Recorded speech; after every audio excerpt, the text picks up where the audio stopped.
MBBS in abroad. Apollo MedSkill 6 years of MBBS program will be completed in 35 lakhs only. Welcome to అసలు ఈవీఎంలో tampering అవుతుందా? ఇటీవల దేశంలో జరిగిన ఎక్కడ ఎన్నికలు జరిగిన తర్వాత ఓడిపోయిన పార్టీ చేసే ప్రధాన ఆరోపణ ఈవీఎంలు ట్యాంపరింగ్ అనేది. అసలు ఈవీఎం ట్యాంపరింగ్ చేయొచ్చా లేదా అనేది ఇప్పుడు మనం చర్చ జరుపుతున్నాం. అసలు ఈవీఎంలో ట్యాంపరింగ్ జరగవంటూ సెంట్రల్ గవర్నమెంట్తో పాటు ఎలక్షన్ కమిషన్ కూడా చాలా స్పష్టంగా చెప్తున్నారు. కానీ ఒకవైపు మాత్రం జరుగుతున్నాయి కాబట్టి ఈ విధంగా ఇటువంటి ఎన్నికల్లో ఓడిపోతున్నామంటూ మరికొంతమంది చూపిస్తున్నారు. అసలు ఇది లీగల్గా అవుతుందా అవ్వదా, ఒకవేళ చేస్తే ఏ విధంగా చేయొచ్చు అనే అంశంపై మనతో మాట్లాడడానికి హైకోర్టు అడ్వకేట్ గారు శ్రీకాంత్ చింతల్ గారు ఉన్నారు. ఆయన అడిగి చాలా క్లారిటీగా విషయం అడుగుదాం. ఇది నిజమా కాదా అనే విషయాన్ని అడుగుదాం. సార్ నమస్తే అండి. నమస్తే మురళి గారు. సార్, కాశ్మీర్ కానీ లేదా మన జరిగిన హర్యానా ఎన్నికల్లో కాంగ్రెస్ పార్టీ వెంటనే ఎన్నికల తర్వాత ఒక ప్రెస్ మీట్ పెడుతూ మల్లికార్జున్ గారు కూడా ఈవెన్ ట్యాంపరింగ్ అయ్యాయి కాబట్టి అక్కడ గెలిచారు, హర్యానాలో బీజేపీ గెలిచిందంటూ ఆయన స్టేట్మెంట్ ఇచ్చారు. అసలు ఈవీఎం ట్యాంపరింగ్ అవుతుందా లేదా? ఎందుకంటే సాధారణంగా ఎక్కడ ఏ పార్టీ ఓడిపోతుందో ముందు చేసే ఆరోపణ అది. ఒకవేళ హర్యానాలో ట్యాంపరింగ్ అయింది అనుకుందామండి, మరి కాశ్మీర్లో ఆ పార్టీ గెలిచింది.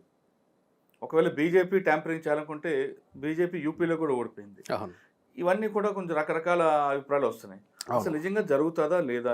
ఒకవేళ చెయ్యొచ్చు అనుకుంటే లీగల్గా ఎలా చేయొచ్చు? సుప్రీంకోర్టు జడ్జిమెంట్ కూడా మీరు ఉన్నాయి కాబట్టి ఒకసారి దాని గురించి క్లారిటీగా చెప్పండి. మురళి గారు, ముందుగా మనం ఈవీఎం ట్యాంపరింగ్ అవుతుందా లేదా అనే విషయాన్ని కాసేపు పక్కన పెట్టి దాని గురించి ఖచ్చితంగా నేను చెప్తాను, నా కామెంట్ నేను చెప్తాను. కానీ అసలు ఈవీఎం హిస్టరీ ఏంది అనేది మనం ఒకసారి అర్థం చేసుకుంటేనే అసలు ట్యాంపరింగ్కి ఛాన్స్ ఉందా లేదా, వీళ్ళ ఆరోపణలు అసలు మనం పరిగణించాలా వద్దా, దీన్ని మార్చాల్సిన అవసరం ఉందా అనే విషయాలు మనం తెలుసుకోవచ్చు. మామూలుగా మనం సాధారణంగా ఈవీఎంలు ఎప్పుడు వచ్చాయి అని అనుకుంటే 2000 సంవత్సరంలో తీసుకొచ్చారు.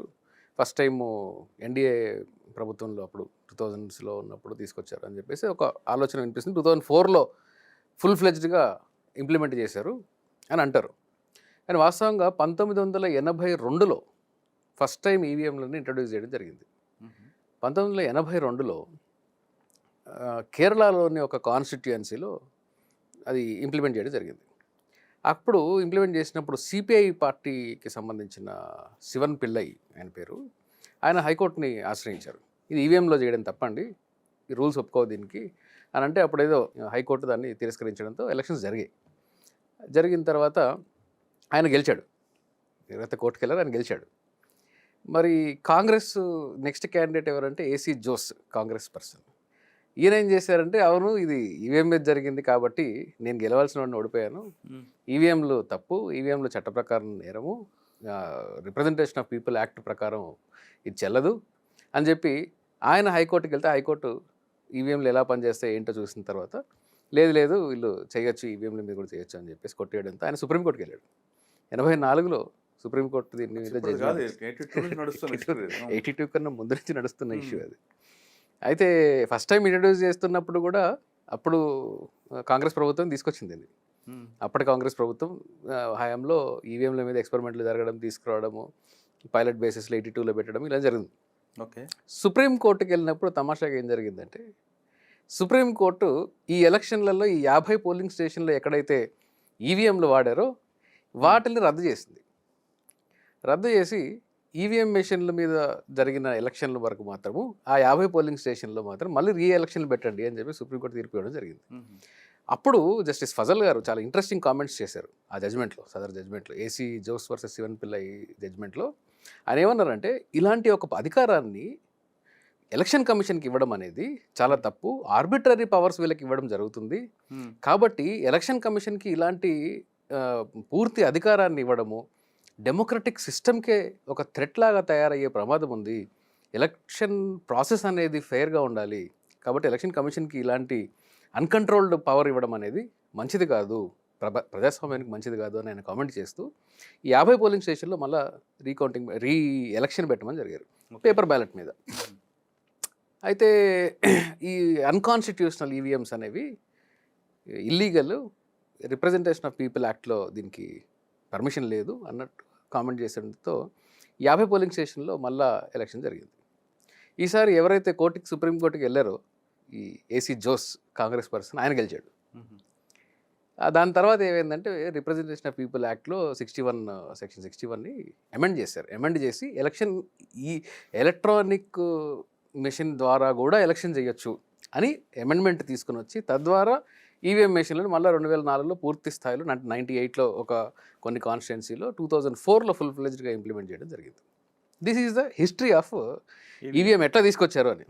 ఇది ఎందుకు నేను ఇంపార్టెంట్ అంటున్నాను అంటే ఈరోజు ఈవీఎంలు ట్యాంపర్ అవుతాయా లేదా అనే దాని మీదే చాలామంది స్ట్రెస్ చేస్తున్నారు. 2004 ఎలక్షన్స్ తర్వాత సుబ్రహ్మణ్యం స్వామి గారు, చంద్రబాబు నాయుడు గారు, ఇప్పుడు ఎవరైతే బీజేపీలో ఉన్నారో జీవీఎల్ నరసింహారావు గారు, అలాగే most popular famous leader LK Advani గారు, వీళ్ళందరూ కూడా ఈ 2004లో జరిగిన ఎలక్షన్లలో ఈవీఎంల ద్వారా కాంగ్రెస్ ప్రభుత్వం గెలిచింది. అసలు వీళ్ళు గెలిచే సీనే లేదు వీళ్ళకి. కాబట్టి ఈవీఎంలు ట్యాంపర్ చేసి మాత్రమే వీళ్ళు గెలిచారు అని చెప్పి ఇప్పుడు ఎవరైతే అధికారంలో ఉన్నారో వాళ్ళు దాన్ని కండెమ్ చేశారు, అబ్జెక్ట్ చేశారు. ఈ అబ్జెక్షన్ ఎంతవరకు వెళ్ళిందంటే సుబ్రహ్మణ్యం స్వామి గారు electronic voting machines unconstitutional and tamperable, ఇది పుస్తకం. Electronic voting machines unconstitutional and tamperable. ఇది ఎవరు రాశారండి? సుబ్రహ్మణ్యం స్వామి గారు రాశారు. ఇంత పెద్ద పుస్తకం రాశారు, దాదాపుగా 300 పేజీల పుస్తకం ఇది. ఇది ఇంకా కూడా ఉంది, మార్కెట్లో అవైలబుల్గా ఉంది. దాంట్లో ఆయన చాలా ఎక్స్టెన్సివ్గా ఈ పుస్తకాన్ని రాస్తూ ఇవి ఎలా అన్కాన్స్టిట్యూషనల్ అయినాయి అని రాస్తారు. దీనిలో ఎవరెవరు కాంట్రిబ్యూట్ చేశారు అంటే అప్పుడు జీవీఎల్ నరసింహారావు గారి పుస్తకానికి అయితే చంద్రబాబు నాయుడు గారు, ఎల్కే అడ్వానీ గారు వీళ్ళందరూ కూడా ఫోర్వర్డ్ రాశారు, ఇది తప్పు, ఈ ఎలక్ట్రానిక్ ఓటింగ్ మెషిన్లు తప్పు అని. సుబ్రహ్మణ్యం స్వామి గారు ఎలక్షన్స్ తర్వాత ఆయనకి చాలా కాన్స్టిట్యున్సీస్లో 0 ఓట్లు వచ్చాయి. వాళ్ళ ఫ్యామిలీ ఓట్లు ఉన్న దగ్గర కూడా 6 ఓట్లు, 7 ఓట్లు, 10 ఓట్లు ఉన్న దగ్గర కూడా ఆయనకు 1-2 ఓట్లు రావడం జరిగింది. ఈ 0 ఓటింగ్ అనేది లాస్ట్ మున్సిపల్ ఎలక్షన్స్ బాంబేలో, మన తెలంగాణ మున్సిపల్ ఎలక్షన్స్లో 2014 తర్వాత జరిగిన ఎలక్షన్స్లో ఒక దగ్గర, ఇవి చాలా నేను రికార్డ్ చేసి పెట్టాను. అవన్నీ 0 ఓట్స్ రావడం, తన ఓటు ఉన్న దగ్గర తనకు 0 రావడం, ఇలాంటివి జరిగాయి. సో డౌట్స్ అయితే చాలా రేజ్ అయ్యాయి. అప్పుడు సుబ్రహ్మణ్య స్వామి గారు ఏం చేశారంటే he approach Delhi high court. Delhi హైకోర్టుకి వెళ్ళిన తర్వాత అల్టిమేట్లీ సుప్రీంకోర్టుకి వెళ్ళారు. సుప్రీంకోర్టుకి వెళ్ళి ఆయన ఇది ఒక పబ్లిక్ ఇంట్రెస్ట్ లిటిగేషన్ వేసి ఈవీఎం మెషిన్స్ అనేవి ట్యాంపర్ అవుతాయి కాబట్టి వీటిని ఇంప్లిమెంట్ చేయడానికి వీల్లేదు, బ్యాలెట్ పేపర్కే రావాల్సిందే అని చెప్పేసి ఆయన కేసు వేసి సుదీర్ఘంగా నడిచింది ఆ కేసు కూడా. ఈ మధ్యకాలంలో ఏం జరిగింది అంటే ఇప్పుడు టీడీపీలో క్రియాశీలక పాత్ర పోషించిన మన మెంబరో కాదో నాకు తెలీదు ఆయన, బట్ సన్నిహితులు టీడీపీకి అని చెప్తారు, హరిప్రసాద్ గారు, ఆయన్ని అరెస్ట్ చేసింది ఎలక్షన్ కమిషన్. ఎందుకు అరెస్ట్ చేసింది అంటే ట్యాంపరింగ్ చేయొచ్చు అని చెప్పేసి ఆయన డెమాన్స్ట్రేషన్ చేసి చూపించారు. ఇప్పటికీ కూడా మీకు ఆ యూట్యూబ్లో వీడియో, అది ఆయన దొంగతనం చేశాడని కేసు పెట్టారు. దొంగతనం చేశాడని కేసు పెట్టారు. ఈవీఎం ఒకటి లేపుకెళ్ళిపోయారు, ఎందుకంటే ఈవీఎం ఇవ్వట్లేదు. గుజరాత్ నుంచి దొంగతనం చేశారు, బాంబేకి తీసుకెళ్లారు, అక్కడ ఆయన్ని అరెస్ట్ చేశారు, డిటైన్ చేశారు. ఆ తర్వాత మళ్ళీ ఆయన ఏదో బయటకు వచ్చారు దాని నుంచి. అయితే ఈవీఎం గురించి డెమాన్స్ట్రేట్ చేసి చూపించినది వారి బ్యాక్గ్రౌండ్ ఏంటి, ఇది ఇలా చెయ్యొచ్చు అని చెప్పిన వాళ్ళు అందరూ ఎవరు అని ఈరోజు చూస్తే ఈరోజు అందరూ వాళ్ళ అధికారంలో ఉన్న వాళ్ళే. ఈ అధికారంలో లేనప్పుడు వాళ్ళు కూడా చేసిన, అంటే మీరన్న క్వశ్చన్కి డైరెక్ట్ ఆన్సర్, ఓడిపోయిన వాళ్ళు ఎలిగేషన్ పెడతారు అని. సో అధికారంలోకి వచ్చిన తర్వాత, అధికారాన్ని చూసిన తర్వాత, ఆ తర్వాత కూడా ఈవీఎం మెషిన్ మీద డౌట్స్ రేజ్ చేశారు. ఎవరెవరు? అరవింద్ కేజ్రీవాల్ గారు, అలాగే చంద్రబాబు నాయుడు గారు 2019లో ఢిల్లీలో పెద్ద ధర్నా వేసి ఈవీఎంలని రద్దు చేయాలి అని చెప్పేసి ఆయన బ్లాక్ షర్ట్ వేసుకొని ప్రొటెస్టులు చేయడం ఇవన్నీ కూడా చేశారు. రీసెంట్గా కాంగ్రెస్ అధ్యక్షుడే పెట్టారు కదా, ఈ కాంగ్రెస్ వాళ్ళు ఒక డెలిగేషన్ని పెట్టి పంపించారు. కానీ ఒకవేళ అనుకోవట్లేదు మరి కాశ్మీర్లో కాంగ్రెస్ గెలిచేదే కాదు కదా. అదే సో అంటే దానికి ఉండే ఒక పొలిటికల్ ఆర్గ్యుమెంట్ ఏంటంటే మురళి గారు, స్టేట్ ఎలక్షన్స్ అనే దానిలో అబ్సల్యూట్ ట్యాంపరింగ్ చేస్తే దొరికిపోతారు కాబట్టి ఇట్స్ లాజికల్ ఆర్గ్యుమెంట్ కూడా. ఓకే, ఇప్పుడు ఎవరైనా కానీ ఇప్పుడు ఓవర్ నైట్ ఇండియా మొత్తంలో ఒకే పార్టీ గెలిచింది అనుకోండి, క్వశ్చన్స్ రేజ్ అవుతాయి. ఓకే, ఆపోజిషన్ మొత్తం కలిసి చేసే ఆల్మోస్ట్ ఒక పెద్ద ఇంటర్నల్ అన్రెస్ట్ వచ్చే పరిస్థితి ప్రమాదం కూడా ఉంటుంది. కాబట్టి ఇది చెయ్యరు. మేజర్గా ఏ ఎలక్షన్స్, మేజర్గా ఏ స్టేట్స్ అయితే వాళ్ళకి నిజంగా కంట్రోల్ ఉంటుందో అక్కడ ఎక్కడెక్కడైతే ఏ పోలింగ్ స్టేషన్లో అయితే మనకు తక్కువ ఓట్స్ వస్తాయనుకుంటారో అక్కడ మాత్రం పర్సంటేజ్ పెంచుకుంటారు అనేది టెక్నికల్ ఎక్స్పర్ట్స్ చేసే ఒక కామెంట్. ఓకే, దానికి నేను ఒక క్వశ్చన్ వేస్తాను. యూపీలో బీజేపీకి పట్టుంది, యోగి గవర్నమెంట్లో. అవును. ఒకవేళ బీజేపీ అక్కడ చేయాలనుకుంటే మరి మొన్న ఎలక్షన్లో బీజేపీకి మైనస్ అక్కడే వచ్చింది కదండి.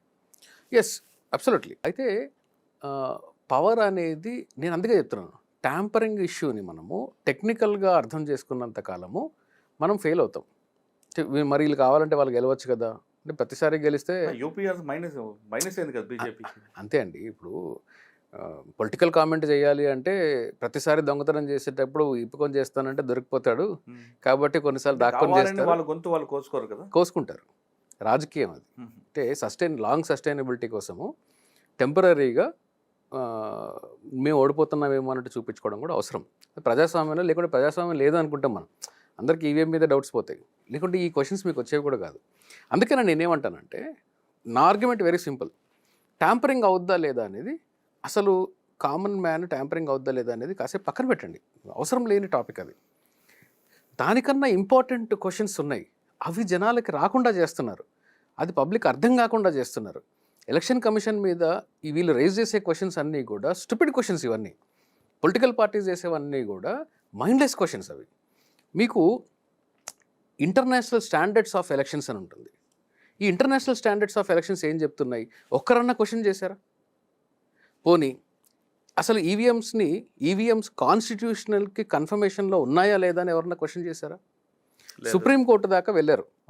సుప్రీంకోర్టు ఏమన్నది అంటే, ఈ 2013లో ఇచ్చిన జడ్జిమెంట్లో సుప్రీంకోర్టు ఏమన్నది అంటే, free fair and transparent elections చేయడం అనేది ప్రజాస్వామ్యానికి అవసరము. ఈవీఎం మెషిన్ల ద్వారా మాత్రమే free fair and transparent elections చేయడం కుదరదు. కాబట్టి ఒక కాంప్రమైజ్ జరిగింది అక్కడ. కాబట్టి ఈ ఈవీఎం మెషిన్లకి వీవీపీఏటీ మెషిన్స్ అటాచ్ చేయండి అన్నారు. వీవీపీఏటీ మెషిన్ అంటే ఏంటి? ఒకసారి దాని అబ్రివేషన్ చూద్దాం. Voter verifiable paper audit trail. ప్రతి పదానికి ఒక అర్థం ఉంది.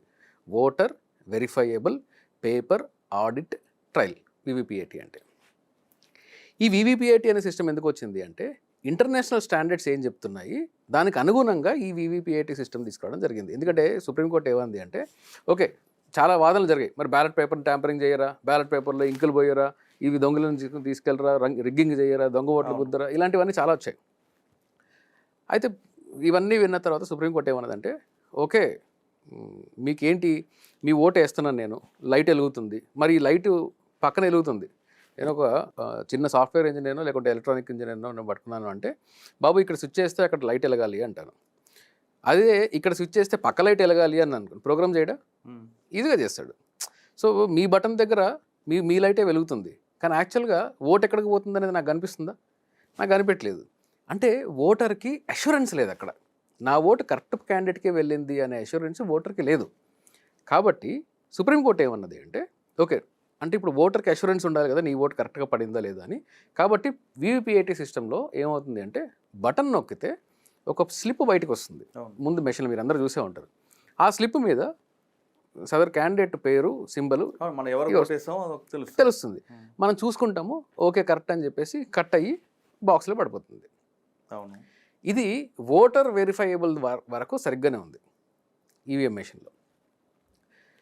సుప్రీంకోర్టు ఏం చేసిందంటే, సుప్రీంకోర్టు 2013లో ఇచ్చిన జడ్జిమెంట్లో ఏమంది అంటే, ఇన్ ద ఎన్సూయింగ్ జనరల్ ఎలక్షన్స్ దాదాపు 13 లక్షల పోలింగ్ బూత్స్తో ఈవీఎం ఈ ఎలక్ట్రానిక్ ఓటింగ్ మెషిన్లు ఇంప్లిమెంట్ చేయాలి కాబట్టి, వీవీపీఏటీ చేయడం అంత సులభం కాదు కాబట్టి, రాబోయే ఎలక్షన్లలో ఫేజ్ వైజ్ ఎలక్షన్లలో ఇంప్లిమెంట్ చేయవలసిందిగా మేము ఆదేశిస్తున్నాము అన్నారు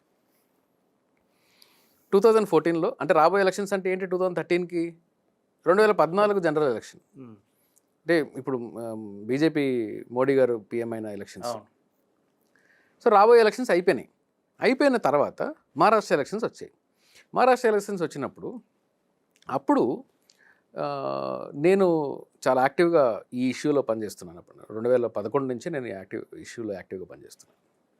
అప్పుడు ఏం చేస్తామంటే, మహారాష్ట్ర ఎలక్షన్స్ వస్తున్నాయి కాబట్టి మహారాష్ట్రలో ఒక సోషల్ యాక్టివిస్ట్ సురేష్ పాటిల్ గారని, వారి పేరుతో మేము అక్కడ ఒక పబ్లిక్ ఇంట్రెస్ట్ లిటిగేషన్ ఫైల్ చేయడం జరిగింది. ఏంటంటే సుప్రీంకోర్టు ఎన్సూయింగ్ జనరల్ ఎలక్షన్స్ అంటే రాబోయే జనరల్ ఎలక్షన్స్లో ఫేజ్ వైజ్ అన్నది, కాబట్టి ఆ జనరల్ ఎలక్షన్ రాబోయే జనరల్ ఎలక్షన్స్ అయిపోయినాయి కాబట్టి మహారాష్ట్ర ఎలక్షన్స్లో 100% వీవీపీఏటీని ఇంప్లిమెంట్ చేయాల్సిందే అని చెప్పేసి వెళ్తే మహారాష్ట్ర హైకోర్టు ఏమన్నది అంటే ఇప్పుడు ఇమీడియట్గా చేయడం కుదరదు కాబట్టి మేము 2019 జనరల్ ఎలక్షన్స్ లోపు 100% ఇంప్లిమెంట్ చేయవలసిందిగా డైరెక్షన్స్ ఇస్తున్నాము. సో 2018 కల్లా ఇది మొత్తం ఎక్సర్సైజ్ ఫినిష్ అవ్వాలి అని చెప్పింది. సో అది అలాగే ఉంచి వేరే బీహార్లో పబ్లిక్ ఇంట్రెస్ట్ లిటిగేషన్స్ ఫైల్ అయినాయి, హర్యానాలో ఫైల్ అయినాయి, వేరే వేరే స్టేట్స్లో ఫైల్ అయినాయి. ఇవన్నిట్లో కూడా ఏంటంటే వీవీపీఏటీని ఇంప్లిమెంట్ చేయండి అని. అప్పుడు మేము ఏం చేసామంటే నేను అప్పుడు ఒక బ్యాక్వర్డ్ క్లాస్ ఆర్గనైజేషన్ తరఫు నుంచి అది నేను లీడ్ చేశాను. అప్పుడు పబ్లిక్ ఇంట్రెస్ట్ లిటిగేషన్ కాకుండా కంటెంప్ట్ ఆఫ్ కోర్టు వేయడం జరిగింది. ఎవరి మీద? ఎలక్షన్ కమిషన్ మీద. సుప్రీంకోర్టు 2013లో ఎన్సూయింగ్ జనరల్ ఎలక్షన్స్లో అని చెప్పారు, కానీ జనరల్ ఎలక్షన్స్ అయిపోయిన తర్వాత కూడా వీళ్ళు వీవీపీఏటీ ఇంప్లిమెంట్ చేయట్లేదు. అంటే దాదాపు నేను 10ల సంఖ్యలో ఆర్టీఐలు అడిగాను, వీవీపీఏటీలు ఎన్ని ఆర్డర్ పెట్టారు, కొత్త ఈవీఎం మెషిన్లు ఎన్ని ఆర్డర్ పెట్టారు అని. ఈ లోపల ఏం జరిగిందంటే ఒక పెద్ద 2014 ఎలక్షన్స్ తర్వాత ఒక ఆర్టికల్ 9 లక్షల ఈవీఎం మెషిన్లని ఎలక్షన్ కమిషన్ స్క్రాప్ చేసింది. సిమెంట్ ఫ్యాక్టరీ ఎవరితోనో కాంట్రాక్ట్ కుదుర్చుకొని స్క్రాప్ చేశారు. దీనికి అసలు నోటిఫికేషన్ లేదు, ఏం లేదు. అసలు ఈవీఎం మెషిన్లు స్క్రాప్ చేయడం ఏంటి? 2014లో జరిగిన ఈవీఎం మెషిన్లు ఏవైతే యూజ్ చేశారో అవన్నిటిని స్క్రాప్ చేశారు.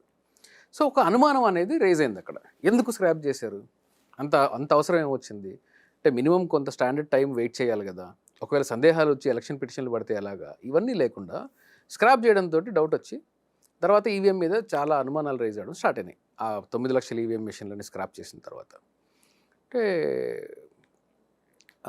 సుప్రీంకోర్టులో కంటెంప్ట్ ఆఫ్ కోర్టు వేసిన తర్వాత కంటెంప్ట్ ఆఫ్ కోర్టు కేసులో బహుశా మొట్టమొదటిసారిగా chief election commission of India ఆయన అప్పుడు నజీం జైదీ గారు అనుకుంటాను, ఆయన పిఎం మోడీ గారికి లెటర్ రాశారు, నా మీద కంటెంప్ట్ కేసు పడ్డది, ఇది ఇంప్లిమెంట్ చేయాలి, సుప్రీంకోర్టు కూడా దీని మీద సీరియస్గా ఉంది, కాబట్టి వీవీపీఏటీకి ఫండ్స్ రిలీజ్ చేయండి అంటే దాదాపు 2300 కోట్లు వెంటనే రిలీజ్ చేసి తర్వాత సుప్రీంకోర్టులో అఫిడవిట్ వేసి 2019 ఎలక్షన్స్లో 100% వీవీపీఏటీ ఇంప్లిమెంట్ అయ్యేలాగా సుప్రీంకోర్టు డైరెక్షన్స్ ద్వారా 2019లో 100% వీవీపీఏటీ ఇంప్లిమెంట్ అయింది. అంటే ఎందుకని ఇంప్లిమెంట్ అయింది ఇక్కడ మనం అర్థం చేసుకోవాల్సింది అంటే ఈవీఎంలు ట్యాంపర్ అవుతాయి కాబట్టి సుప్రీంకోర్టు ఇది చేయండి అని చెప్పలా. ఎందుకు సుప్రీంకోర్టు చేయమన్నది అంటే ఫ్రీ ఫెయిర్ అండ్ ట్రాన్స్పరెంట్ ఎలక్షన్స్కి కేవలం ఈవీఎం మెషిన్లు పనికిరావు, ఈవీఎం మెషిన్ల ద్వారా free fair and transparent elections జరగవు, కుదరదు, దీనికి వీవీపీఐటీ పెడితేనే అది చేయొచ్చు మనము అన్నది కాబట్టి తన ఆర్డరే కాబట్టి 2019 ఎలక్షన్స్లో వచ్చినాయి. ఇంటర్నేషనల్ స్టాండర్డ్స్ ఆఫ్ ఎలక్షన్ ఏం చెప్తుంది అనేది ఒక ఢిల్లీ హైకోర్టు జడ్జిమెంట్లో కూడా ఉంది, సుప్రీంకోర్టులో కూడా ఇది రిపోర్ట్ అయింది. ఇది నేను ఏది మిస్ అవ్వకూడదనే ఉద్దేశంతో నేను పర్టికులర్గా చదివి వినిపిస్తున్నాను. ఈ స్టాండర్డ్స్ ఏం చెప్తున్నాయంటే టోటల్గా 6 స్టాండర్డ్స్ ఉన్నాయి. Number 1, individuals have to be accurately identified as eligible voters who have not already voted. అంటే ఓటర్ వచ్చినప్పుడు ఇతను ఓటరా కాదా అనేది వెరిఫై చేయాలి. కామన్గా voters are allowed only 1 anonymous ballot each which they can mark in privacy. ఒక ఓటర్కి ఒక బ్యాలెట్ పేపర్ మాత్రమే ఇవ్వాలి, వాళ్ళు ప్రైవేట్గా వేరే వాళ్ళకి తెలిసే ఆస్కారం లేకుండా దీన్ని ఓట్ కాస్ట్ చేసే విధంగా ఉండాలి. Ballot box is secure, observed and during election only able to have votes added to it by voters, votes cannot be removed. అంటే బ్యాలెట్ బాక్స్ సెక్యూర్గా ఉండాలి, దాన్ని మనం అబ్జర్వ్ చేసే విధంగా ఉండాలి, ఎలక్షన్స్ టైంలో కానీ ఎలక్షన్స్ టైంలో తప్ప వేరే టైంలో దాన్ని యూజ్ చేయడానికి వీల్లేదు, అందులో నుంచి ఓట్స్ తీయడానికి వీల్లేదు, కేవలం ఓటర్స్ మాత్రమే ఓట్స్ యాడ్ చేయాలి. ఎలక్షన్ ఎండ్ అయిన తర్వాత 4వ కండిషన్ ఇంపార్టెంట్ చూడండి. When the election ends the ballot box is opened, ballot బాక్స్ని ఓపెన్ చేయాలి ఎలక్షన్ అయిన తర్వాత, and counted in the presence of observers from all competing parties. అందరి సమక్షంలో ఎవరైతే పార్టిసిపేట్ చేసిన క్యాండిడేట్స్ ఉన్నారో వారి ప్రతినిధుల సమక్షంలో ఈ బ్యాలెట్ బాక్సులని ఓపెన్ చేసి కౌంట్ చేయాలి. అదే జరుగుతుంది కదండి. చెప్తాను. The counting process cannot reveal how individual voters cast their ballots. ఇది చాలా ఇంపార్టెంట్ ఫ్యాక్టర్. ఇది అంటే ఏంటి, ఓటర్స్ సమక్షంలో లేదా వారి ప్రతినిధుల సమక్షంలో, క్యాండిడేట్స్ ప్రతినిధుల సమక్షంలో ఓపెన్ చేసి కౌంట్ చేయాలి. అలాగే ఎవరు ఏ పార్టీకి ఓట్ చేశారు, ఎవరు ఏ క్యాండిడేట్కి ఓట్ చేశారు అనే విషయాన్ని ఎలక్షన్ కమిషన్ కూడా తెలియని విధంగా ఉండాలి. అది కాన్ఫిడెన్షియల్. అది కాన్ఫిడెన్షియల్. ఓట్ ప్రైవసీ అంటే అదే, ఓట్ సీక్రసీ అంటే అదే. అయితే ఇక్కడ ఏం జరుగుతుందంటే ఈ ఈవీఎం మెషిన్లో ఏం జరుగుతుందో చూడండి. ఈవీఎం మెషిన్లో అదే పెద్ద టెక్నికల్ డౌట్ కూడా కాన్స్టిట్యూషనల్ ఆర్గ్యుమెంట్ ఇది నాకు అనిపించింది. నేను ఈవీఎం మెషిన్లో ఓటేసాను. ఈవీఎం మెషిన్లో ఓటేసిన తర్వాత నా ముందు ఈవీఎం మెషిన్ని ఓపెన్ చేశారు, క్యాండిడేట్స్ అందరూ ఉన్నారు, క్యాల్కులేషన్ ఎంత అయింది, ఏ మెషిన్లో ఎన్ని ఓట్లు వచ్చాయో చూశారు, ఎలక్షన్ రిజల్ట్ ఇచ్చేస్తారు. సింపుల్గా జరిగిపోయింది. నేను ఒక క్వశ్చన్ రైజ్ చేస్తాను. ఇది ఇండివిజువల్ ఓట్ని క్యాల్కులేట్ చేయట్లేదు, టోటల్ ఆఫ్ ఓట్స్ని క్యాల్కులేట్ చేస్తుంది. ఇంటర్నేషనల్ స్టాండర్డ్ ఏం చెప్తుంది, ప్రతి ఓటుని వెరిఫై చేయాలి అంటుంది. అది చెప్పింది చూడండి, paper verifiable, voter verifiable, paper audit. ఈ ఆడిట్ అనే పదం, ట్రయల్ అంటే ఏంది, ప్రతి ఒక్క ఓటు అంటే ఇప్పుడు ఫర్ ఎగ్జాంపుల్ పేపర్ ఉంది, ఈ పేపర్లో ఒక 10 క్యాండిడేట్లు ఉన్నారు. ఈ 10 క్యాండిడేట్లు ఫస్ట్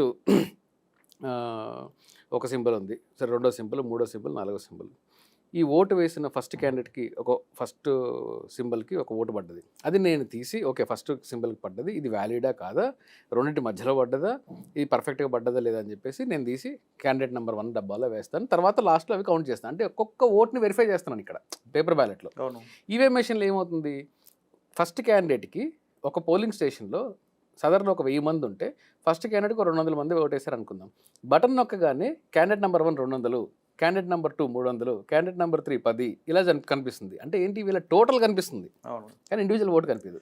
ఓకే, మీరు అన్నట్లుగా అలా అదే విధంగా చేశారు అనుకుంటే పెద్ద లెంగ్తీ ప్రాసెస్ కాబట్టి. ఎస్, ఎలక్షన్ కమిషన్ ఆర్గ్యుమెంట్ కూడా అదే, పెద్ద లెంగ్తీ ప్రాసెస్ అనేది ఇది సింపుల్గా అయిపోతుంది అని. కానీ సింపుల్గా అయిపోవడం అనేది కాన్స్టిట్యూషనల్ కాదు, ఫాస్ట్గా అవ్వాలనేది రాజ్యాంగంలో ఎక్కడ లేదు. ఫ్రీ, ఫెయిర్ అండ్ ట్రాన్స్పరెంట్, ఈ 3 మాత్రమే కండిషన్స్. ఫాస్ట్ అనేది కండిషన్ కాదు, ఫ్రీగా ఉండాలి. అందుకనే ఇంకా అమెరికా, జర్మనీ టెక్నాలజీలో అడ్వాన్స్ అయ్యి మనకన్నా ఒక 100 సంవత్సరాలు ఫాస్ట్ ఫార్వర్డ్లో ఉన్న కంట్రీస్ కూడా ఇంకా బ్యాలెట్ పేపర్ యూజ్ చేయడానికి కారణం ఏంటంటే ఫ్రీ, ఫెయిర్ అండ్ ట్రాన్స్పరెంట్ ఎలక్షన్స్ని వాళ్ళు అమలు చేయాలి. ఫాస్ట్ ఎలక్షన్స్ కాదు. ఫాస్ట్ ఎలక్షన్ అనేది ఏ ప్రజాస్వామ్యం యొక్క ఉద్దేశం కాదు, కాకూడదు. ఓకే, ఇక్కడ చూడండి, నెక్స్ట్ చూడండి, the counting process cannot reveal how individual voters can cast their oats. అంటే ఎవరు ఏ పార్టీకి ఓటేశారు, ఏ పర్సన్కి ఓటేశారు అని తెలియకూడదు. వాస్తవానికి ఒక ఎలక్షన్ కమిషన్ వారు ఒక క్లెయిమ్లో ఒక హైకోర్టు ముందు ఇవన్నీ కూడా ఈవీఎం మెషిన్లలో మేము ప్రింటర్ని అటాచ్ చేసి డెమాన్స్ట్రేషన్ ఇచ్చారు. బటన్ నొక్కగానే ఏమైంది అంటే ఈ ఓట్స్ అన్నీ కూడా సీరియల్ ఆర్డర్లో బయటకు వచ్చాయి. అంటే ఫస్ట్ క్యాండిడేట్కి 10 వేశారు, డెమాన్స్ట్రేట్ చేశారు కోర్టులో. ఫస్ట్ క్యాండిడేట్కి 10, రెండో క్యాండిడేట్కి 20, మూడో క్యాండిడేట్ 30 అలా వేశారు.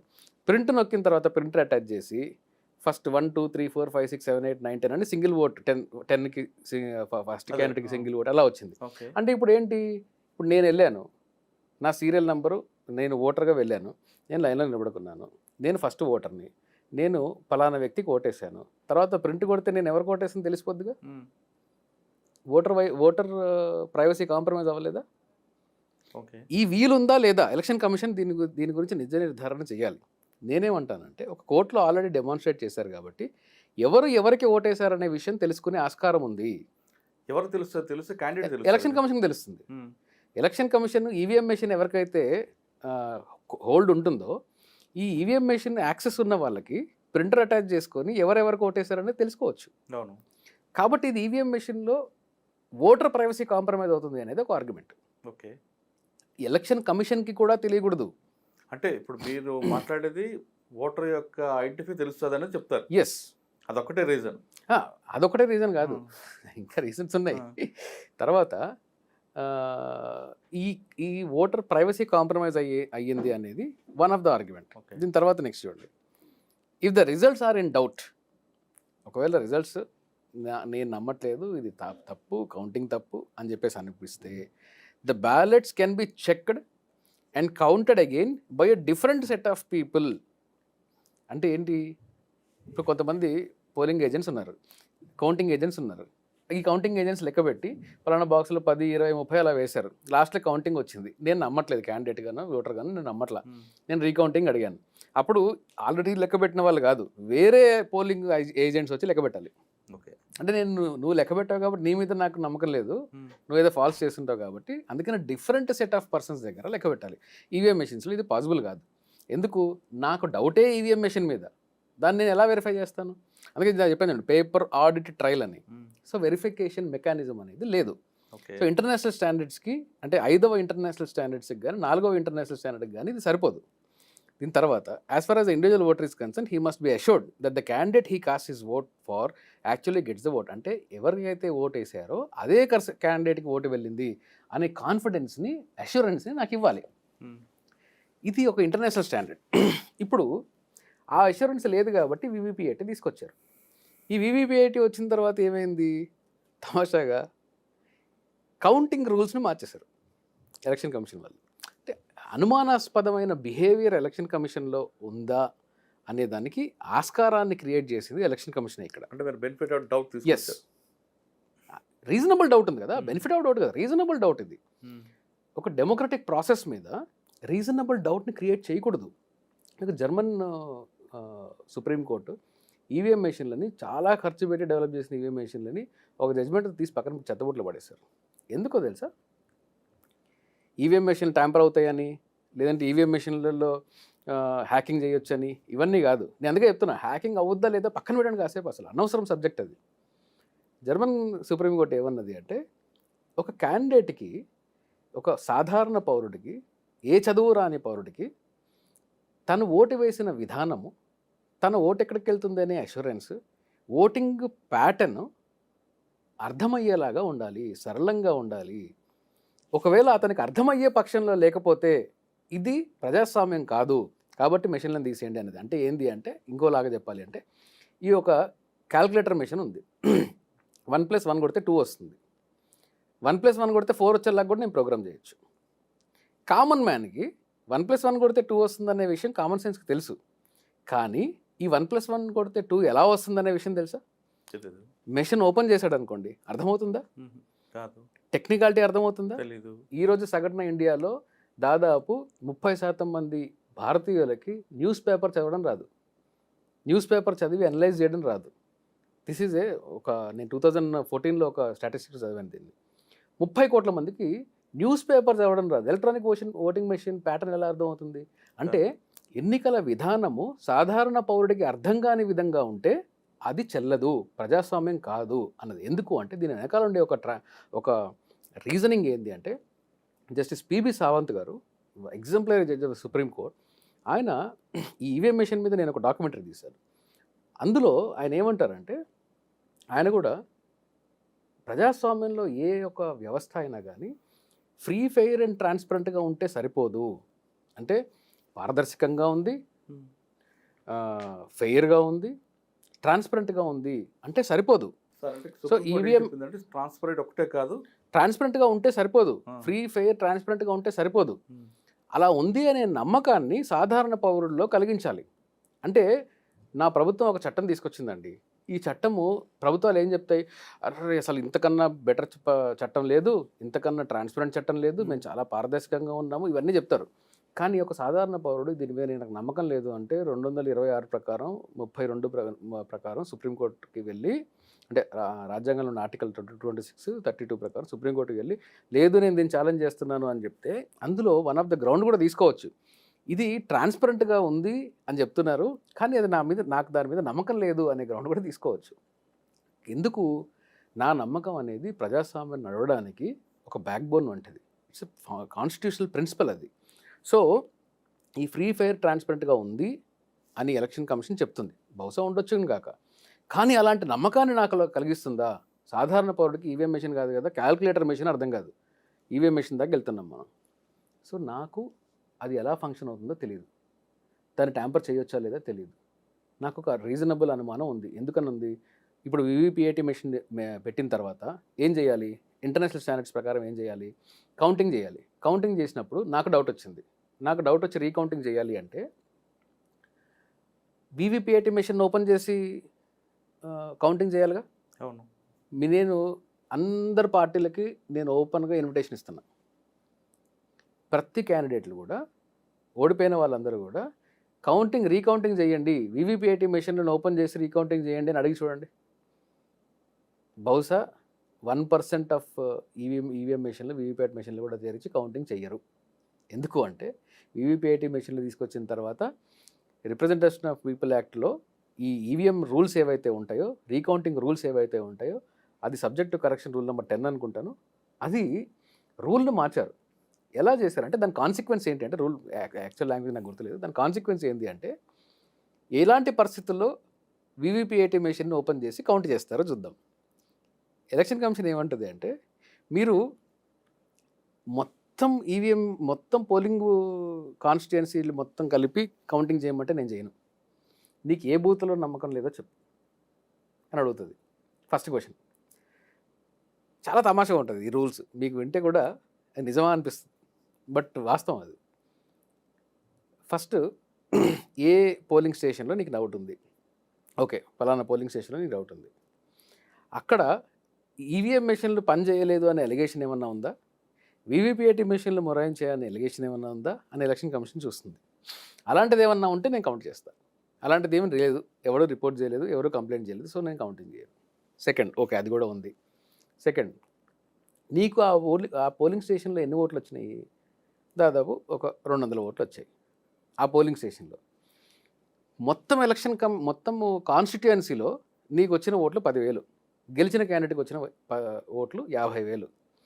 అంటే నీకు గెలిచిన క్యాండిడేట్కి మధ్యలో తేడా ఎంత ఉంది? 40,000. నాకు 10,000 వచ్చాయి, 50,000 వచ్చాయి, 40,000 తేడా ఉంది. నువ్వు అడిగే పోలింగ్ స్టేషన్లో ఎన్ని ఓట్లు ఉన్నాయి? 1000 ఓట్లు ఉన్నాయి. నీకు ఎన్ని ఓట్లు వచ్చాయి? 200 ఓట్లు వచ్చాయి. అంటే ఒకవేళ ఈ పోలింగ్ స్టేషన్లో 100% ఓట్లు నీకు వచ్చినా కానీ నువ్వు గెలవు కదా, కాబట్టి నేను కౌంటింగ్ చేయను. ఇది ఎక్కడ లాజిక్ నాకు అర్థం కాదు. As a common man, as a candidate, నేను ఓడిపోయినా పర్వాలేదు, నాకు ఎన్ని ఓట్లు వచ్చాయని తెలుసుకునే అధికారం నాకు ఉందా లేదా? ఏ బూత్లో ఎన్ని వచ్చాయని తెలుసుకునే అధికారం నాకు ఉందా లేదా? రైట్ టు ఇన్ఫర్మేషన్ యాక్ట్ ప్రకారం కూడా నాకు ఎన్ని ఓట్లు వచ్చాయని, అంటే ఎన్ని ఓట్లు అంటే రైట్ ఇన్ఫర్మేషన్ ఉండాలి, నువ్వు చెప్పింది కాదు. Right to information and right information ఉండాలి నాకు. సో ఎలక్షన్ కమిషన్ నేను చేయను అంటుంది. ఇది ఆర్టికల్ 14 వైలేషన్ కూడా. ఎందుకో చెప్తాను చూడండి. నేను ఇప్పుడు మీరు నేను క్యాండిడేట్స్గా ఉన్నాం, మీకు 50,000 ఓట్లు వచ్చాయి, నాకు 49,990 ఓట్లు వచ్చాయి, 10 ఓట్లు తేడా ఉంది. ఇప్పుడు ఈ 10 ఓట్లు తేడా ఉన్నప్పుడు నేను రీకౌంటింగ్ అడిగాను, ఏదో ఒక పోలింగ్ స్టేషన్లోనూ అడిగాను. ఆ ఏదో ఒక పోలింగ్ స్టేషన్ మాత్రమే అడగగలను, మొత్తం కాన్స్టిట్యున్సీ అడగలేను. సరే, నాకు షార్ట్గా తెలుసు ఈ కాన్స్టిట్యున్సీలోనే నాకు తక్కువ వచ్చాయి కాబట్టి అక్కడ అడుగుతాను అనుకుందాం. అడిగినప్పుడు నేను కౌంటింగ్ అడిగితే మీరు ఓకే నేను గెలిచే ఆస్కారం ఉంది కాబట్టి రీకౌంటింగ్ చేస్తారు ఎలక్షన్ కమిషన్ వాళ్ళు.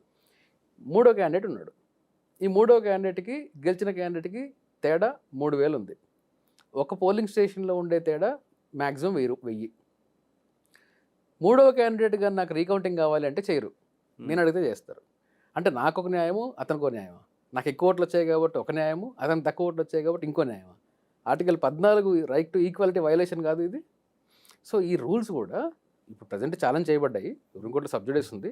నేను ఆశాభావం వ్యక్తం చేస్తాను, ఏంటంటే ఈ రూల్స్ ఇవి మైండ్లెస్ రూల్స్ కాబట్టి సుప్రీంకోర్టు వీటిని కొట్టిపడేస్తుంది అని చెప్పేసి నేను అనుకుంటున్నాను. వీవీపీఐటీ మెషిన్లు రీకౌంటింగ్ కావాలి అంటే చేస్తే ఈరోజు ఎలక్షన్ కమిషన్ చేయవలసిన పని ఏంటి అంటే, ఇన్ని డౌట్లు వస్తున్నాయి కదా, మొన్న ఏపీ ఎలక్షన్స్లో అన్నారు, మొన్న కాంగ్రెస్ వాళ్ళు అన్నారు, హర్యానా ఎలక్షన్స్లో అన్నారు, ఇన్ని అన్నారు కదా, ఒక్కసారి మొత్తం జీవితాంతం చేయాల్సిన అవసరం లేదు. ఇప్పటి నుంచి రాబోయే ఎలక్షన్స్, నెక్స్ట్ జనరల్ ఎలక్షన్స్ వరకు వీవీపీఐటీ మెషిన్స్ని, ప్రతి వీవీపీఐటీ మెషిన్ని ఓపెన్ చేసి 100% కౌంటింగ్ చేయండి.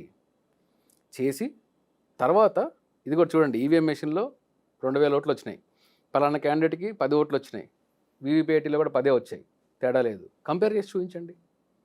ఒకసారి పబ్లిక్ కాన్ఫిడెన్స్ని ఎందుకు మీరు తీసుకోవట్లేదు? పబ్లిక్ కాన్ఫిడెన్స్ ఎందుకు మీరు విన్ చేయట్లేదు? ఏం దాపెడుతున్నారు? ఇది నేను డౌట్ అడిగే రైట్ నాకు ఉందా లేదా ప్రజాస్వామ్యంలో? ఖచ్చితంగా నాకు ఆ రైట్ ఉంది. నేను ట్యాంపర్ అవుద్దా లేదా నాకు తెలియదు. ట్యాంపర్ అవుతుందా అవ్వదా అనేది లార్జ్ డిబేటబుల్ క్వశ్చన్. అది అవుతుంది అనేది టెక్నికల్ ఎక్స్పర్ట్స్ చెప్తారు, వ్యక్తిగతంగా నేను అవుతుందని కూడా నమ్మవచ్చు. కానీ రాజ్యాంగం ప్రకారము నేను ఎలక్షన్ కమిషన్ అనే ఒక పారదర్శకంగా పనిచేయవలసిన ఒక వ్యవస్థని నేను ఒక లెజిటిమేట్ క్వశ్చన్ అడుగుతున్నాను. నాకు వీవీపీఐటీ మెషిన్లని ఈవీఎం మెషిన్లని కంపేర్ చేసి చూపించండి. 100% కాదా, 50% కంపేర్ చేసి చూపించండి. 100% వీవీపీఐటీకి ఈవీఎం మెషిన్లకి కంపారిజన్ చేస్తే ఎక్కడ ఎటువంటి తేడా లేదు అని చెప్పేసి మీరు ఒక్కసారి చెప్పండి. ఒక ఎలక్షన్స్లో చెప్పండి, ఒక జనరల్ ఎలక్షన్స్లో చెప్పండి, నేను నమ్ముతాను. ఈవీఎం మెషిన్ల మీద మళ్ళీ క్వశ్చన్ చేయను. అది చేయనంత వరకు ఈవీఎం మెషిన్ల మీద ఇలాంటి క్వశ్చన్లు వస్తూనే ఉంటాయి. కాబట్టి ఎలక్షన్ కమిషన్ చేయవలసిన పని ఏంటి అంటే వీవీపీఐటీ మెషిన్లని ఈవీఎం మెషిన్లని కంపేర్ చేసి చూపించడం. ఎందుకు అంటే ఇంటర్నేషనల్ స్టాండర్డ్స్ కూడా ఇదే చెప్తుంది, సుప్రీంకోర్టు కూడా ఇదే చెప్తుంది, ప్రజాస్వామ్యం యొక్క విలువలు ఇవే చెప్తున్నాయి, కాన్స్టిట్యూషనల్ ప్రిన్సిపల్స్ ఇవే చెప్తున్నాయి. మీరు జనరల్ పబ్లిక్, జనరల్ ఓటర్స్ని వచ్చి లార్జ్ నెంబర్లో ఓట్ చేయండి అని చెప్పేసి చెప్పడం క్యాంపెయిన్ చేస్తున్నారు కదా. నువ్వు వేసిన ఓటు ప్రతి ఒక్కటి కూడా మేము పారదర్శకంగా మేము రికార్డ్ చేస్తున్నాము, మీ రైట్స్ ఎక్కడా మీరు కోల్పోవట్లేదు అనే కాన్ఫిడెన్స్ని కూడా ఇవ్వాల్సిన బాధ్యత ఎలక్షన్ కమిషన్ మీద ఈరోజు ఉంది. సుప్రీంకోర్టులో మేము కేసు వేసినప్పుడు ఎలక్షన్ కమిషన్ ఏమన్నది అంటే ఈవీఎం మెషిన్లని మీరు ఎందుకు సమర్థిస్తున్నారంటే మేము పేపర్ని సేవ్ చేస్తున్నాము, చాలా చెట్లు సేవ్ అవుతున్నాయని చెప్పి. ఇది ఎక్కడ ఆర్గ్యుమెంట్ అండి? రోజు న్యూస్ పేపర్లు ప్రింట్ అయ్యేది ఇండియాలో, ఒకరోజు ప్రింట్ అయ్యే న్యూస్ పేపర్లు ఈజ్ ఈక్వల్ టు 5 సంవత్సరాలకు ఒకసారి జరిగే ఎలక్షన్లు. ఎలక్షన్ కమిషన్ వచ్చి న్యూస్ పేపర్ని బ్యాన్ చేయమని చెప్పండి, పుస్తకాలను బ్యాన్ చేయమని చెప్పండి, ప్రింట్లని బ్యాన్ చేయమని చెప్పండి.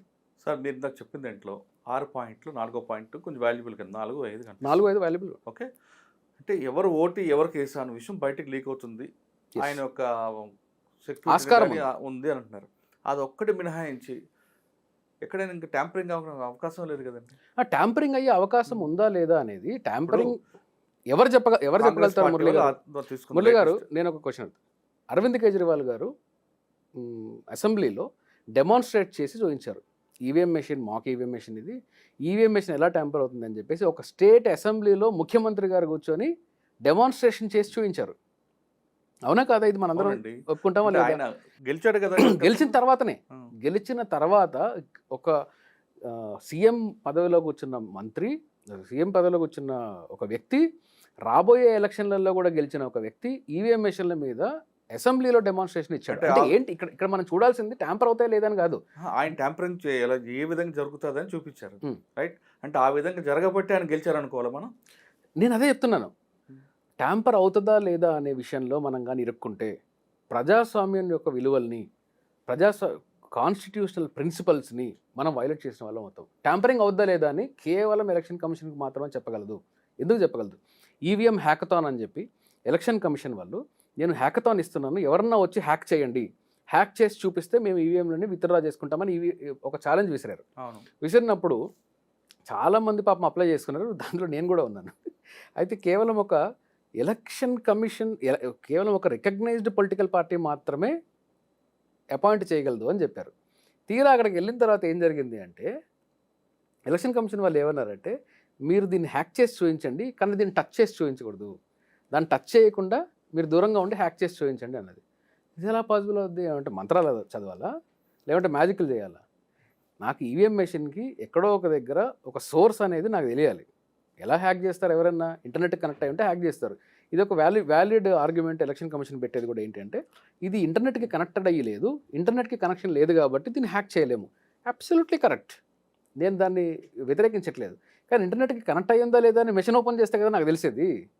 అసలు లోపల దానిలో ఏదైనా వైఫై చిప్ ఉందా, బ్లూటూత్ చిప్ ఉందా అని నాకు తెలియదుగా. ఓపెన్ చేసి చూపించారు మీరు, ఏదన్నా అంటే పేటెంటెడ్ అంటారు. సో డౌట్ రేజ్ చేస్తున్నారు మీరు. ఎలక్షన్ కమిషన్ డౌట్ రేజ్ చేస్తుంది. ఎలక్షన్ కమిషన్ ఏం చేయాలి అంటే నిజ నిర్ధారణ చేయడానికి ఇది ట్యాంపరింగ్ చేసే వీల్లేదు అని చెప్పి ఓపెన్ చేసి పెట్టి మీరు ఎథికల్ హ్యాకర్స్ని పిలిచి చేయండి, హ్యాక్ చేయండి అని చెప్పేసి అలా చేయాలి. మీరు ముట్టుకోవడానికి వీల్లేదు, దూరం నుంచి మంత్రాలు చదవండి అంటే అది కుదరదు. నువ్వు ఏ కనెక్షన్ ఉంది, ఏ ఐపీ అడ్రస్లో ఉందా, బ్లూటూత్ ఉందా లేదా నాకెట్లా తెలుస్తుంది? ఇది నెంబర్ 1. నెంబర్ 2, వీవీపీఐటీ మెషిన్ ఉంది కదా, ఒకసారి టాలీ చేసి చూపించండి, గొడవ తెలిపోతుంది. సో బేసిక్ క్వశ్చన్ ఏంటంటే మురళి గారు, ట్యాంపరింగ్ అవుద్దా లేదా అనే దాని మీద నేను కామెంట్ చేయను, కానీ ట్యాంపరింగ్ అయ్యే ఆస్కారం ఉందా లేదా అనే డౌట్ మాత్రం నాకు రైజ్ అవ్వచ్చు. అలాగే ఆ డౌట్ కూడా కమిషన్ ఇస్తుంది, వాళ్ళ బిహేవియర్ వల్ల ఇస్తుంది. సో కమిషన్ చేయాల్సి రెండు సింపుల్ పనులు కమిషన్ చేస్తే సరిపోతుంది. వీవీపీఐటీ మెషిన్లు 100% టాలీ చేసి చూపించండి, గొడవ వదిలిపోతుంది. ఈవీఎం మెషిన్లని ఒకసారి ఇంటర్నేషనల్ ఎథికల్ హ్యాకర్, ఇప్పుడు ఎలాన్ మస్క్ ఉన్నారు, టెక్నాలజీలో ఆయన ఎంత చేయటం మనకు తెలియదేం కాదు. ఆయన ఏమన్నారు, మెషిన్ అనేదాన్ని ఎవరన్నా హ్యాక్ చేయొచ్చు, మెషిన్ అనేదాన్ని ఎవరన్నా మాల్ ఫంక్షన్ చేయొచ్చు అన్నారు. ఇప్పుడు ఈవీఎం మెషిన్లకి మెయింటెనెన్స్ యాక్టివిటీ జరిగేది గుజరాత్లో, నేను ఎందుకు నమ్మాలి? ఈవీఎం మెషిన్ మెయింటెనెన్స్ యాక్టివిటీ ఒక బీజేపీ పర్సన్కి అసోసియేట్ అయి ఉన్న పర్సన్స్ వాళ్ళ కంపెనీ వీటిని చేస్తుంది. నేను ఎందుకు నమ్మాలి? ప్రైవేటైజ్డ్ కంపెనీస్ ఈవీఎం మెషిన్ల మ్యానుఫ్యాక్చరింగ్లో ఉన్నాయని చెప్పేసి ఒక ఇది నేను ఎందుకు నమ్మాలి? ఈ ఈవీఎం చిప్ని ఎవరైతే తయారు చేస్తుందో జపాన్ ఎవరైతే సప్లై చేస్తుందో వాళ్ళ దేశంలోనే పేపర్ బ్యాలెట్ ఉంది, నేను ఎందుకు నమ్మాలి? ఇంతటి ఒక స్ట్రాంగ్ సిస్టమ్ అయ్యి ఉంటే మీరు ఎందుకని రూల్స్ మారుస్తున్నారు? మీరు ఎందుకని మీ బిహేవియర్ అలా ఉంది? ఎందుకని పబ్లిక్గా మీరు కంపేర్ చేసి చూపించట్లేదు? మీరు ఒక్కసారి చేసి చూపించండి. ఇట్లాంటి క్వశ్చన్స్ ఏమి రావు. నేను వ్యక్తిగతంగా కూడా ఏం కోరుకుంటాను అంటే, నాకు ఈవీఎం మెషిన్స్ నిజంగా ట్రాన్స్పరెంట్గా ఉంటే మనందరం సంతోషిస్తాం. ఎందుకంటే మా ప్రజాస్వామ్యాన్ని ఎలక్షన్ కమిషన్ కాపాడుతుంది అనే నమ్మకం నాకు కలుగుతుంది. కానీ అలా కలిగించాల్సిన బాధ్యత ఎలక్షన్ కమిషన్ మీద ఈరోజు ఉంది. ఇది అందుకనే నేను రిపీటెడ్గా కూడా ఇవి హ్యాంక్ అవుతాయా లేదా, ట్యాంపర్ అవుతాయా లేదా అనే దాని మీద నేను కామెంట్ చేయను అన్నది కూడా ఇందుకే. ఎందుకంటే అది నాకు తెలియదు. యాజ్ ఆన్ టుడే నాకు తెలియదు. నేను అవుతాయని అంటాను, ఎలక్షన్ కమిషన్ కాదు అంటుంది. దీన్ని తేల్చాల్సింది ఎవరు? ఈధర్ సుప్రీంకోర్టు ఇంటర్వ్యూన్ అయ్యి ఈ మెషిన్స్ని ఓపెన్ చేయండి, ఎక్స్పర్ట్స్ని పిలవండి, ఇంటర్నేషనల్ ఎక్స్పర్ట్స్ని పిలవండి అని చెప్పి సుప్రీంకోర్టు చొరవ తీసుకోవాలి. సుప్రీంకోర్టు బహుశా అది చేయకపోవచ్చు, ఎందుకంటే కేసు లీగల్ పరంగా అది పరిధిలోకి రాకపోవచ్చు. అలాగే ఎలక్షన్ కమిషన్ చేయాలి, ఎలక్షన్ కమిషన్ నేను చేయను అంటుంది. సో నాకు దీని మీద డౌట్ రైజ్ అయ్యే ఆస్కారాన్ని ఎలక్షన్ కమిషన్ కలిగించింది. At the same time EVM మెషిన్లని నేను ఇవాళ నమ్మాలా అనుకుంటే నమ్మకం కలిగించే పరిస్థితి మీరు నాకు క్రియేట్ చేయలేదు. నాకు ఈ ఎలక్టోరల్ ప్రాసెస్ మీద నమ్మకం లేదు అని చెప్పడానికి నాకు ఎటువంటి సందేహం లేదు. కాంగ్రెస్ గెలుస్తుందా, బీజేపీ గెలుస్తుందా అనేది నాకు అప్రస్తుతం. కాంగ్రెస్ గెలవండి, బీజేపీ గెలవండి, ఇంకో పార్టీ గెలవండి, ఐ డోంట్ కేర్. మీరు ఎవరన్నా గెలవండి, పారదర్శకంగా గెలిచారు వీళ్ళు, ప్రజాస్వామ్యం నిలబడ్డది, ప్రజాస్వామ్య విలువలు ఎక్కడా కాంప్రమైజ్ అవ్వలేదు అనే కాన్ఫిడెన్స్ నాకు ఎలక్షన్ కమిషన్ ఇచ్చి తీరాలి. మీకు యుఎస్లో ఎలక్షన్స్ అయిన తర్వాత నెలల తరబడి కౌంటింగ్ జరగదు. అంటే వాళ్ళ దగ్గర డెమోక్రసీ లేదా? జర్మనీలో ఈరోజు కూడా టెక్నికల్లీ ఫుల్ అడ్వాన్స్డ్ కంట్రీ కదా, అంతకన్నా అడ్వాన్స్ కంట్రీ లేదు కదా, వాళ్ళ దగ్గర కూడా కౌంటింగ్ లేట్ అవుతుంది. అంటే అప్పుడంతా అక్కడ ప్రజాస్వామ్యం లేదా? సో లేట్ అవుతుంది, ఫాస్ట్ అవుతుంది. ఈవీఎం కాకుంటే పేపర్ బ్యాలెట్ తీసుకొని వస్తే ఆ బ్యాలెట్లో కూడా మీరు రిగ్గింగ్ చేయొచ్చు కదా అంటే, ఎస్, బ్యాలెట్లో రిగ్గింగ్ చేయొచ్చు, నేను కాదనట్లేదు. కానీ బ్యాలెట్లో జరిగిన రిగ్గింగ్ని పట్టుకునే ఆస్కారం ఉంది. ఈవీఎంలో ఒకవేళ రిగ్గింగ్ జరిగి ఉంటే పట్టుకునే ఆస్కారం ఉందా? ఈవీఎంలో ఒకవేళ బ్యాలెట్లో ఇంకు పోసేస్తే ఇన్వాలిడ్ ఓటుగా వాటిని తీసి మళ్ళీ రీకౌంటింగ్ చేసే ఆస్కారం ఉంది. ఈవీఎం మెషిన్లో ఒకవేళ మాల్ ఫంక్షన్ జరిగి, హ్యాకింగ్ పక్కన పెట్టండి, సాఫ్ట్వేర్ మెషిన్ అనేది మొరాయిస్తుంది కదా, మనం క్యాలిక్యులేటర్ కొనుక్కున్నా కానీ అది కూడా పాడయ్యే ఛాన్స్ ఉంది కదా. ఒకవేళ ఈవీఎం మెషిన్ కానీ మాల్ ఫంక్షన్ అయ్యి నంబర్ కానీ తప్పు చెప్పినా, అవుట్పుట్ తప్పించినా, కరెక్ట్గా ఈవీఎం మెషిన్లో ఓటు కరెక్ట్గా క్యాస్ట్ అవ్వకపోయినా ఇది తెలుసుకునే ఆస్కారం ఉందా? మీరు రీకౌంటింగ్ చేయనంటారు, మీరు రీవెరిఫికేషన్ చేయనంటారు, పేపర్ ఆడిటింగ్ చేయనంటారు, ఎలా తెలుసుకునే ఆస్కారం ఉంది? సో బ్యాలెట్ పేపర్లో ఒకవేళ తప్పు జరిగినా, ట్యాంపరింగ్ జరిగినా, రిగ్గింగ్ జరిగినా, హ్యాకింగ్ జరిగినా దాన్ని పట్టుకునే ఆస్కారం ఉంది. ఈవీఎం మెషిన్లో పట్టుకునే ఆస్కారం చాలా తక్కువగా ఉంది. ఒకవేళ ఉన్న దానిలో కూడా మీరు చేయట్లేదు. నెంబర్ 1. వీళ్ళు ఏమన్నారంటే ఒక దశలో ఎలక్షన్ కమిషన్ ఏమన్నది అంటే, ఇన్వాలిడ్ ఓట్ల వల్ల ఓడిపోయిన క్యాండిడేట్లు ఉన్నారని చెప్పేసి ఒక లిస్ట్ ఇచ్చింది. నా దగ్గర లిస్ట్ ఉంది. 1957 నుంచి ఎంతమంది ఓడిపోయారండి, 10 ఓట్లు 20 ఓట్ల తేడాతో ఓడిపోయారు ఇన్వాలిడ్ ఓట్ల వల్ల. అంటే ఎవరికేసారో తెలియని ఓట్ల వల్ల. సో ఇన్వాలిడ్ ఓట్లు వ్యాలిడ్ ఓట్లు ఈక్వేట్ చేస్తే ఒకటే ఉంటుందా? నేను సింపుల్ మ్యాథమెటిక్స్ ఇస్తాను, ఆ ఆర్గ్యుమెంట్ కూడా పోతుంది. చెట్లు నాశనం చేయకుండా పేపర్లు చేయడం, ఈరోజు పేపర్ బ్యాలెట్ వచ్చేసింది. సో ఆ థియరీ కూడా గోన్. ఈవీఎం పేపర్ బ్యాలెట్ మెషిన్లని ఎత్తుకెళ్ళిపోతున్నారు. దానివల్ల ఈ ఓట్లు ఎక్కడెక్కడైతే ఏ పోలింగ్ స్టేషన్లో ఎన్ని ఓట్లు వచ్చాయని చెప్పేసి కౌంటింగ్ చేసినప్పుడు గెలిచిన క్యాండిడేట్లు నాకు పలానా బూత్లో ఓట్లు వేయలేదు కాబట్టి వాళ్ళని నేను విక్టిమైజ్ చేస్తానని అంటున్నారు. ఈ ఓటర్ సీక్రసీ తీసుకురావాలని చెప్పేసి మీ అందరికీ తెలియని విషయం ఏంటి అంటే, ఈవీఎం మెషిన్లతో పాటు కౌంటింగ్ చేయడానికి ఈవీఎం టోటలైజర్ మెషిన్ అని చెప్పేసి ఒకటి తీసుకురాబోయారు. దాన్ని నేను చాలా తీవ్రంగా ఖండిస్తూ సిరీస్ ఆఫ్ లెటర్స్ ఎలక్షన్ కమిషన్కి రాయడం జరిగింది. మీరు టోటలైజర్ పేరుతో ఓటర్ సీక్రసీని కాంప్రమైజ్ అవుతున్నారు. ఓటర్ సీక్రసీ అంటే అది కాదు, ఇండివిజువల్ ఓట్ని వెరిఫై చేయకుండా ఉండాలి. టోటలైజర్ మెషిన్ వల్ల మీరు ఇంకా ఈవీఎం మీద డౌట్స్ రైజ్ చేసే పాయింట్స్ని మీరు తీసుకొని వస్తున్నారు. కాబట్టి టోటలైజర్ మెషిన్ని ఉపసంహరించుకోండి అని చెప్పేసి సిరీస్ ఆఫ్ లెటర్స్ రాసిన తర్వాత ఎలక్షన్ కమిషన్ ఈరోజు టోటలైజర్ మెషిన్ అనే దాన్ని టెంపరీగా డ్రాప్ చేస్తారు, మళ్ళీ తీసుకొస్తానో నాకు తెలియదు. కాబట్టి ఈవీఎం మెషిన్లని బ్యాలెట్ పేపర్ని కంపేర్ చేస్తే ఈవీఎం మెషిన్ల కన్నా బ్యాలెట్ పేపర్ ఎన్నో రెట్లు మెరుగైనది. ఎందుకు? ఒకవేళ బ్యాలెట్ పేపర్లో రిగ్గింగ్ చేస్తున్నారంటే రిగ్గింగ్ అనేది బ్యాలెట్ పేపర్లో చేయరండి. మీకు ఒక సామెత ఉంది, guns cannot fire, swords cannot kill. మనిషి మైండ్ ఈ చెయ్యి చేస్తుంది. అంటే రిగ్గింగ్ బ్యాలెట్ పేపర్ వల్ల జరగదు, ఈవీఎం మెషిన్ వల్ల జరగదు, రిగ్గింగ్ మనిషి వల్ల జరుగుతుంది. దాన్ని కంట్రోల్ చేయాల్సిన మెకానిజం పోలీస్ వ్యవస్థ, దాన్ని కంట్రోల్ చేయాల్సిన మెకానిజం ఎలక్షన్ కమిషన్ చేతిలో ఆ రోజు ఆర్మీ ఉంటుంది, పోలీసు ఉంటుంది. కాబట్టి అడ్మినిస్ట్రేషన్ని మీరు తీసుకొని వచ్చి అడ్మినిస్ట్రేషన్లో మీరు కంట్రోల్ చేయవలసిన ట్యాంపరింగ్ని, హ్యాకింగ్ని మీరు ఈ మెషిన్ వల్ల జరుగుతుంది, బ్యాలెట్ పేపర్ వల్ల జరుగుతుందని చెప్పి పక్కదోవ పట్టించొద్దు. బ్యాలెట్ పేపర్ వల్ల రిగ్గింగ్ జరగదు, ఈవీఎం మెషిన్ వల్ల రిగ్గింగ్ జరగదు, మనిషి వల్ల జరుగుతుంది. మనిషిలో ఎవరైతే ఈ క్యాండిడేట్స్ ఉన్నారో, అధికారంలో ఉన్నారో ప్రతిపక్షంలో ఉన్నారో, వీళ్ళు రిగ్గింగ్ చేయాలనుకుంటున్నారు కాబట్టి జరుగుతుంది. దీన్ని కంట్రోల్ చేయాల్సిన వ్యవస్థ పోలీస్ వ్యవస్థ, ఎలక్షన్ కమిషన్ వ్యవస్థ, కానీ బ్యాలెట్ వ్యవస్థ కాదు, ఈవీఎం కాదు. ఇది నా సింపుల్ ఆర్గ్యుమెంట్ అండి. ఓకే, ఈవీఎం ట్యాంపరింగ్ అవుతుందా లేదా అన్నది పక్కన పెడితే అందులో జరుగుతున్న సిస్టంలో ఉన్న డౌట్స్ ఉన్నాయి కాబట్టి ఆ డౌట్స్ కూడా ఎలక్షన్ కమిషనే క్రియేట్ చేసింది కాబట్టి ఖచ్చితంగా ఆ డౌట్స్ క్లియర్ చేసిన బాధ్యత ఎలక్షన్ కమిషన్ మీద ఉందంటున్నారు శ్రీకాంత్ గారు. లేదంటే ప్రజాస్వామ్యంలో ప్రతి ఒక్క పౌరుడు కూడా తన ఓటు కరెక్ట్గా వ్యక్తికి వేశానా లేదా అనే విషయాన్ని తెలుసుకోవాలంటే అనుమానాలన్నింటి కూడా నివృత్తి చేయాల్సిన అవసరం ఎంతైనా ఉంది. ఇది శ్రీకాంత్ గారు చెప్తున్నట్లుగా మిషన్ ట్యాంపరింగ్ కాదు, లేదా ఒకవేళ బ్యాలెట్ పేపర్ పెట్టినా ట్యాంపరింగ్ అవ్వచ్చు, అక్కడ కూడా రింగ్ అవుతాయని.